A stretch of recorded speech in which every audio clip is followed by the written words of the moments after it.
Specialty medications have really changed practice.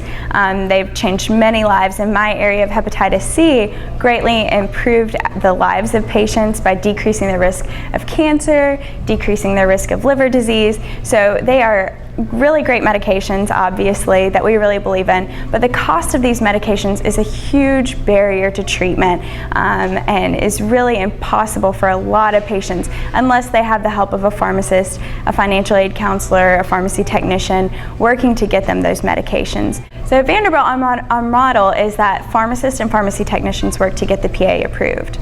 This is really the hardest step a lot of times. Many medications require appeals and are denied on the first time.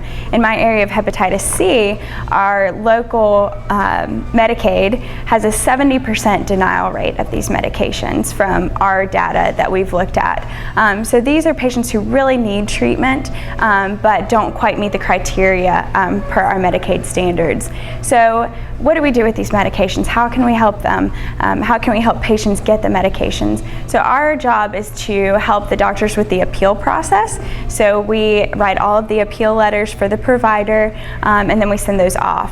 Hopefully patients are approved with an appeal, but if not, then we can go to the drug manufacturers, and we really appreciate the drug manufacturers, the patient assistance programs that they have for the patients.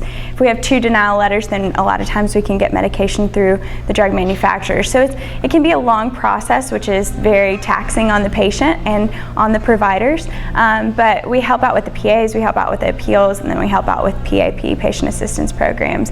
And then another huge component is PANF, or patient assistance foundations, that are set up to help the patient with a high-cost medication. So once we get approved from the insurance, sometimes they have a $6,000 copay that they still can't pay, which would decrease access to the medication.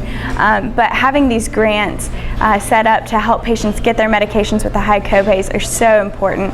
So there's a lot of different ways to ensure that the patient can get the medication. And through our program, we have financial assistance counselors that really help the patient through the process of getting the medication. So there's very few times that we are not able, through some route, to get the medication for the patient. But it really takes a whole army of resources and opportunities, and sometimes being a 340B facility, we eat that cost and we pay that for the patient who can't afford it.